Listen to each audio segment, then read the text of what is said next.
Hello, everybody, and welcome to the IRONMAN UK build phase webinar, which will hopefully set you guys up nicely for IRONMAN UK in the summer this year. Just whilst we wait for a few more people to log on, I'll just sort of talk you through a few different options you've got as you wait or want to ask any questions and things like that. So obviously you can see the screen in front of you, and if you do have any questions throughout, to the right-hand side, you can just drop a message in there. And I should be able to pick up a question as we go, and I'll try and answer them either through the slides themselves or also at the end as people start or have any questions there. So as we're just waiting to get ourselves set up and wait for a couple more people tuning in, we will begin very shortly. But if you do have any questions from your base phase, which you guys have been completing, please do fire them up right now. And I'll try and pick up some thoughts or some ideas as well as we go. So without further ado, we shall proceed.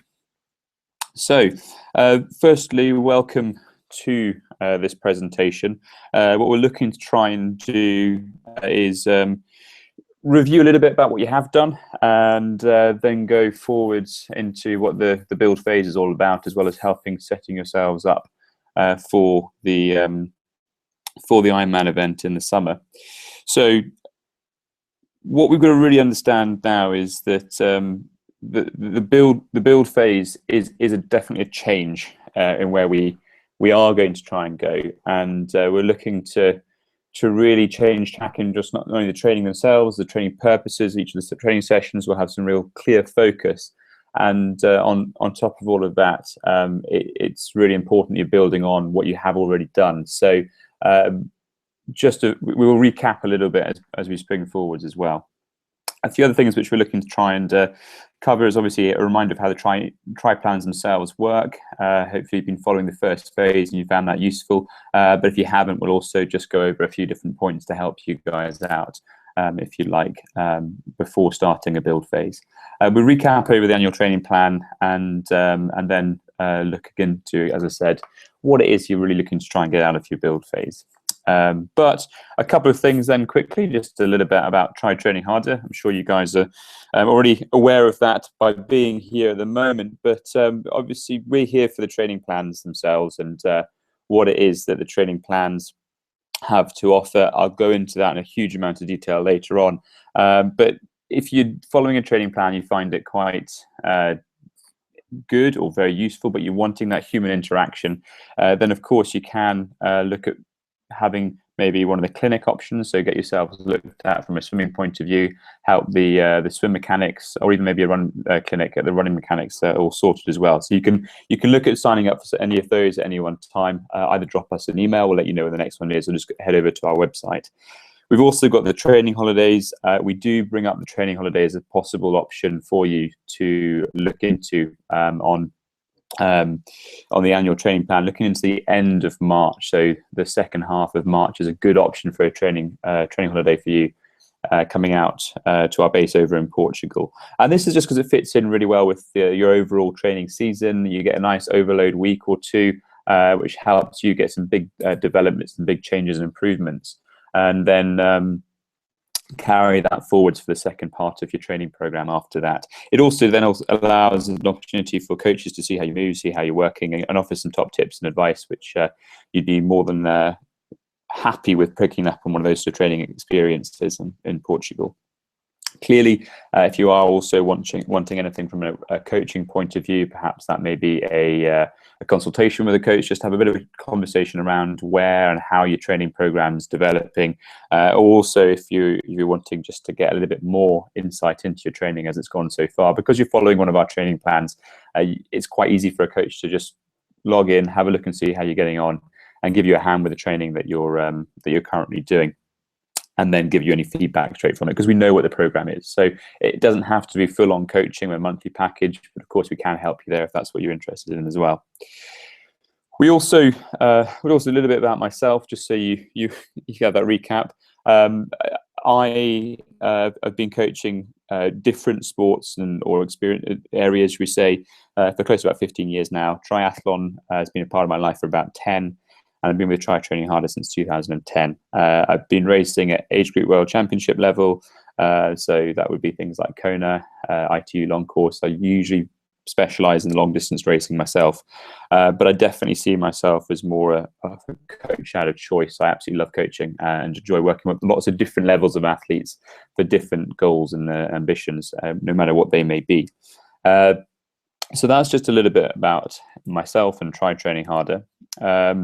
If we recap on what it is then that a TRIplan actually is, and how it differs from, say, your standard off-the-shelf package. A TRIplan is what we like to think of as a true training plan. It's actually a plan which is tailored for yourself.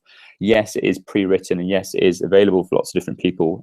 So we do use lovely words, unique and bespoke, but we really do mean that, because if you sign up for one of our training plans, you get to choose the discipline which you're going to be doing. So let's just take swimming, for example. You've got a choice of 7 different levels depending on what you class yourself as a swimmer. And then on top of that, you can choose how many sessions you want to do per week. So if you're someone who's got loads of time to swim, you can fit in 4 or 5 sessions a week. Brilliant.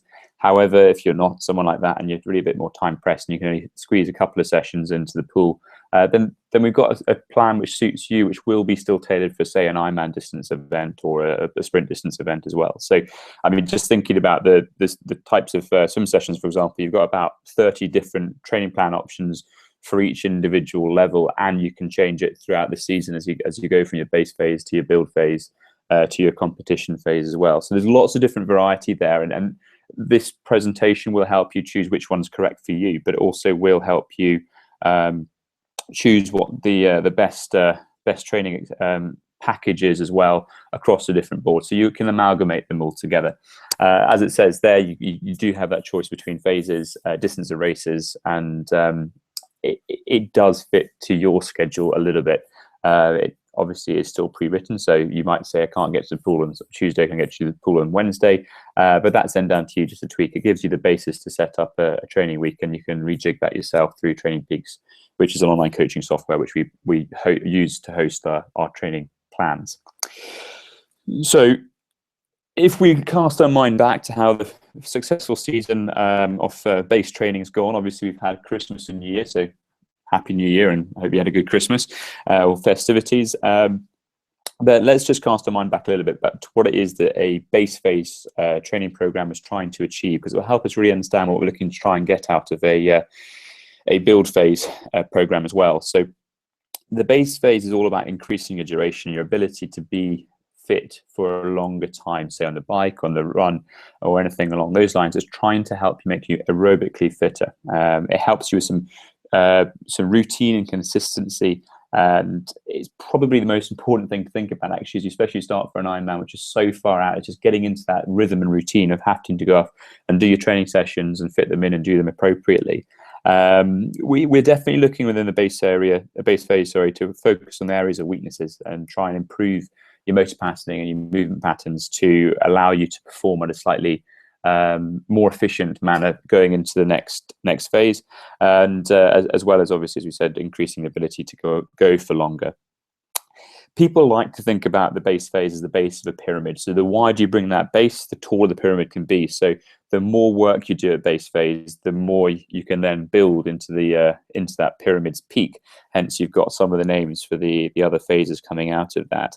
And that is true as long as you've got the time, and that's where hopefully you have, with working the base phase. You've done 8 weeks now of consistency-based training, looking to try and improve your aerobic efficiency. And there are a few key metrics which we can look into your data, if you are tracking those sort of things, to ensure that you are actually improving those areas and becoming more effective and more efficient.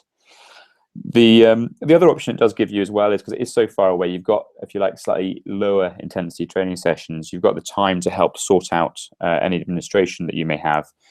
So looking into Ironman UK specifically, where will you stay, time of have you got the time off the work, and how will you get there, and all those other good things. Well, Ironman UK is a split transition. Have you worked out where's the best place to stay? Personally, I like staying near the finish line, because once you finish, just a stumble home and you're kind of sorted. But also you can go back down for the final hour of the event, which is most definitely some of the the most memorable and emotional times to go down and watch a finishing shoot. You know, that last hour, as you see the people who've been out there whilst you've managed to finish and have a shower and get changed and have a pizza or 2 pizzas or 10 pizzas or whatever it may be, and suddenly you head back out again and you see these people still racing, still competing, and it really is very inspirational. So I've always tried to make it to the final few minutes and hours of racing, because it's amazing to watch. So if you can do that, definitely go ahead and do that. But you can only really do that though when you are staying nearby. Otherwise, by the time you've got home and just, you know, half an hour away to get the bikes and everything, and you're staying near the swim finish, actually that's something you do miss out on, especially if this is your first Ironman or one you're trying to do quite well in. So recapping again on where we've come from with the annual training plan, refamiliarize ourselves with it. We've got the year, we split it into your macro phases, which is big phases. That's your base phase, which we've just done, and we're looking at the build phase as well, which is a little bit later on. For this next block, it's going to be 16 weeks, and then you finally got your competition phase as well. So with this annual plan, it helps us break the weeks and months into something a little bit more manageable. We then have things which are called mesophases. Mesophases are those slightly smaller blocks. We break ours into 4 weeks as a standard. Some people individualize it a little bit more and make it go on to 4, and some people 5, and some people look at maybe 3, depending on how much recovery you need based on that. So with this 4-week meso phase, that means we're allowing 3 weeks of building up and then 1 week off recovery as you finish. So as the chart shows us just here, we can see that we've done the base phase now. We've done the first 8 weeks of training. Those of you who haven't already got a training plan through us, you would have been doing some form of training preparation work. We're now at the point where we're going to start going from base to build, and that's where we're looking forwards for this session just now. So you would have been doing some testing sessions. If you haven't been with us already for the past 8 weeks, you can download one of our 3 weeks of testing and quickly get a test week done this week from our website. Just head onto the website and look for the test weeks there. For those of you who have done them in the past week, you would have been looking at doing your CSS retesting, your FTP or 10-mile test, and a VDOT test as well, just to give us an idea of where we're at. Now, these may not have changed in terms of the actual numbers a huge amount, so we may see similar sort of results there, because you've got to remember what we've been doing here beforehand has been really focusing on efficiency. We've been looking at trying to go longer and be more efficient. So the ability to go that much faster isn't the focus of the base phase. But how's your heart rate been comparing for when you do those 10 miles? Are you going a similar sort of different distance, but your heart rate may be a little bit lower? You've become a little bit more efficient? Or the same sort of thing with your CSS testing or your VDOT testing. Have things changed there as opposed to in your speed? These are really useful and critical markers that we'd be looking for from a coach's point of view and seeing as a positive thing. So it's not just at this moment in time about your speed, but we do that retest just to give you that test every so often and give you an idea of whereabouts you are actually at. So if we consider what it is that we're trying to achieve with your build phase and your base phase, this red line here, which we see here, is your starting point. So on the y-axis of this graph, you've got your power or your speed, and your duration. So how long can you hold that power or that speed, and how long can you hold it for? So maybe clearly you can hold a very, very fast speed at running or swimming or cycling for a very, very short time. And as you go out further to the right of the graph, there's a drop off, because clearly you can't run flat out max sprint effort for a 20-kilometer race or a 40-kilometer race. There's going to be some form of drop off, and depending on what kind of athlete you are, muscle fiber types, past history in racing and stuff, that line will be higher or lower or shorter, or however it may fit for each individual. But it gives us the idea that within this build phase, that is where we start from. When we go to the base phase, that's where we go starting from. When we're looking at going from that starting point through the base phase, what we're actually looking at trying to do is trying to extend everything out to the right of the graph. We're trying to make yourself able to hold on to your training times and zones, your speeds, your power, whatever it is that you're using, but able to hold those for longer. So when we're looking at the base phase, what we're trying to achieve is that shift of the graph to the right-hand side. We're trying to get it so that as you as you do that intensities, let's say, just say you were running at 10 kilometers an hour. Beforehand, you're able to run for 10 kilometers an hour, say for an hour, so 10K. But actually now what we can see is you can hold 10 kilometers an hour because you've done the aerobic work, the base work, and the base fitness work. You can maybe hold it for 66 minutes or maybe 70 minutes. So what you've essentially done is you've kept that same effort, but you've been able to shift it over to the right and be able to hold on to it a little bit more. So essentially, that's what we're looking for with that base phase work from the starting point. When we go into the build phase, what we're looking to try and do, though, is lift that graph up. So it may be a direct shift the whole graph up, or it may be that we look at trying to lift the graph up in certain areas, but actually because of how training is going, we've improved the ability to hold it over longer distances or shorter distances, depending which distance you're trying to do. So with your build phase, you've got to think about, you've moved the graph across the right and then you're picking it upwards as well. That's where the hard training comes into it. That's when you're going to try and make yourself run faster. So whereas before you were running 10K for 10K an hour at 60 minutes, now we want to try and see if we can actually get ourselves running 12K an hour for 60 minutes. Can we go faster? Can we try and improve our things? That's the idea from the starting point, moving things across and then lifting up in the build phase. And that's what we're looking to try and achieve with this base phase from a physiological point of view generally as well. So looking into a few of the objectives that we look to try and achieve through having a build phase, we are wanting now to improve our strengths. So look at what we do well and can we get better at it. We have to do the harder training sessions. Ironman UK is not flat. If you've had a look at the profile, the bike course has got a couple of substantial climbs in it, and obviously it's a looped ride. We're looking at the run course. It's out, up a hill, and then back again down the hill, and you're going to do that on multiple occasions as well. So it is a hard course. You have to be strong to be able to go over that. You need to be strong and able to hold these sort of things. So looking in the build phase, it's converting that strength and then developing it eventually into power as well, making yourself be able to not only go the distance, but go the distance well. So you're not going to be so knackered at the end of 112 miles on the bike that you don't really want to start a marathon. You probably won't want to start a marathon where you want to get off your bike, but starting a marathon may not be the top of your priorities at that moment in time. But we want to try and get you to a position when you do feel really good about it. So then we look at trying to continue your form through it as long as possible when you're doing the sport. So 9 times out of 10, when you're looking at Ironman, it's never the fastest person who wins. It's the person who slows down the least who's the winner. And by working on your strength, by working on your ability to hold certain speeds and powers and intervals, which we'll do throughout the build phase, that's where you're going to be able to hold your form for a little bit longer. That's where you're going to hold your efficiency because you're holding your form, which means you're going to use less energy. You can conserve some of your energy, fuel yourselves better, and generally perform better because you're not slowing down as much as the other people.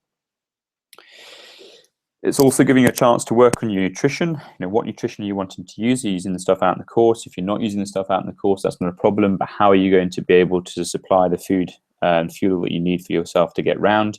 Many opportunities there. Check out our blog, and you can have a look at a few suggestions which we make on how to deal with Ironman and fueling. We look at maybe doing a few races as well. Try and get used to the racing efforts and how it all comes together. And of course, we're looking at trying to see what the course looks like. If you can get up to Bolton, have a look at Bolton, see what it's like, go and do the bike course. You can download the GPX files if that's what you want to do, get the course maps, have a look and see what it is, get a feel for what the environment's like, what kind of wind directions are usually typical there. I'll give you a tip, it comes out from the west. So it's going to be usually some sort of headwind, so at least in a long straight descent from Sheep House Lane. So getting an idea of the course, having a look at the course as well. If you're lucky enough to live local, then you'll be able to get lots of training done on the course, which is very, very useful as well. But those are some of the things you want to try and think about for the build phase. When we look at the build phase in its entity, it really is a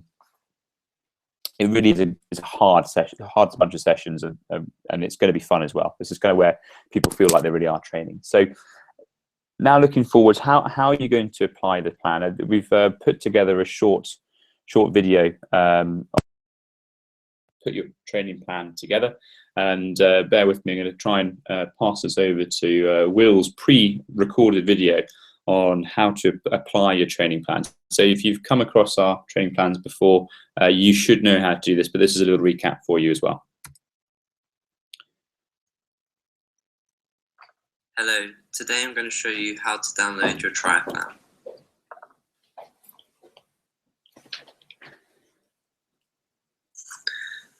First of all our TRIplans are provided through TrainingPeaks. So if you don't already have a TrainingPeaks account, I would start by setting up a free basic account. Once your account is set up, you then need to go to www.trytrainingharder.com, which will bring you to this website here.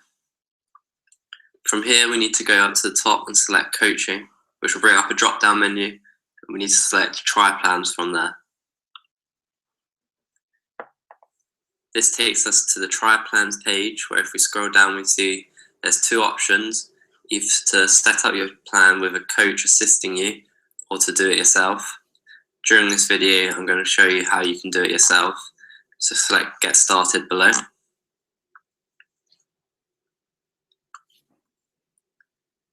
So before we go any further, we need to know when our training plan should start. So select When does my plan start? You can see in this table here, the length of plan varies depending on the race distance. So for example, if you're racing an Ironman, it's 32 weeks long in total, whereas a sprint distance is only 12 weeks long. So for example, I'm racing Ironman Wales at the end of the year. So I know that my race date is the 10th of September.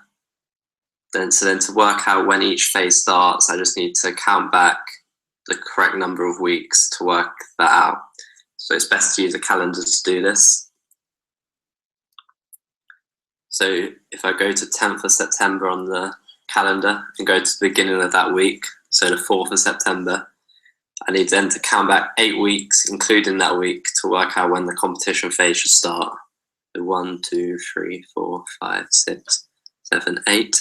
So that's the 17th of July. A further 16 weeks from there to work out when my build phase starts. 1, 2, 3, 4, 5, 6, 7, 8, 9, 10, 11, 12, 13, 14, 15, 16. So that's the 27th of March. And a further 8 weeks to work out when my base phase starts.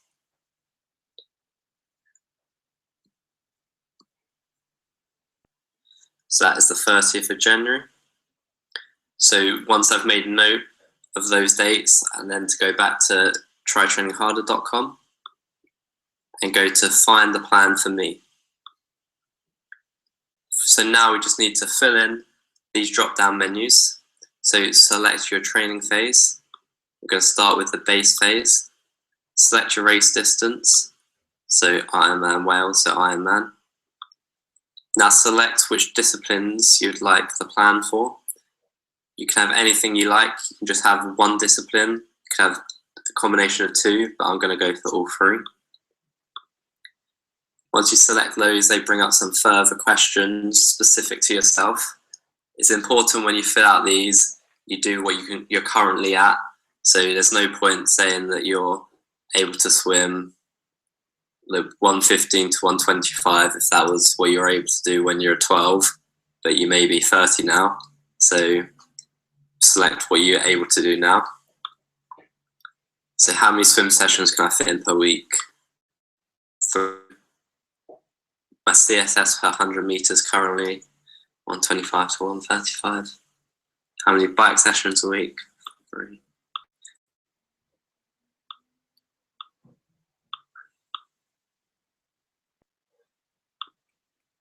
So once you filled out those drop-down menus, you need to select Get Your Plans. And that brings you through to here where you can then go through and download your swim, bike and run plan. So I'm going to start off with showing you how to download my swim plan. Download swim plan. This will then take you to the TrainingPeaks store where you can purchase the plan. But just quickly spend a couple of seconds just to check that this is the plan that I wanted. And that all seems correct. So I'm going to select Buy a Plan. So now you just need to fill in your payment details here. So So once you've purchased your plan, you can then go to your Training Peaks account to attach the plan to your Training Peaks calendar. You'll be able to find the plan in the training plan library over the left-hand side here. So click that. Find the plan it was you just purchased. So that's 3 sessions a week.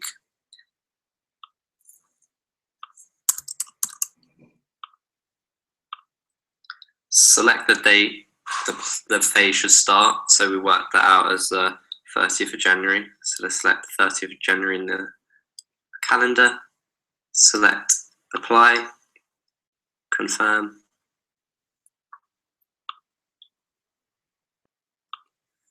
So we can now see that plan has been attached to my Training Peaks calendar. So now we just need to go back to the Try Training Harder website and go through those same steps for bike and run plan. So thank you for watching. I hope you found this video useful. If you have any further questions, please put them in the comments and we'll try and get back to you. Thank you. Excellent. So thank you very much to Will for pre-recording that for me. Just a couple of points on that one. Clearly for Ironman UK, the build phase is what one you want to try and have, and you're going to want to look at starting on the 30th of January as well. So that's when we're looking to start for the build phase. Indeed, if you look onto the kind of when does my plan start tab, you can actually see for the Ironman UK events and some of the other popular events around the UK when your plan would start. So if you've got a friend of yours who may be doing Wimbledon, for example, you can send them across to our site and say, you can get a training plan from Try Training Harder, and your training plan will start on this date. So you can kind of link the ones together. As I said before, no 2 plans the same, because you guys may be exactly the same ability, but if you can only fit in 3 runs and your friend can fit in 5 runs, then you're going to have a different plan completely set up for you. So it's going to be very different from that perspective. So if we thank Will again, and then consider going forwards, kind of this build option as we do step forwards. A lot of people consider the base phase as a starter, and they then look into doing the build phase as more of the main course. I'm just going to pause for a second and hope that my slides catch up with me.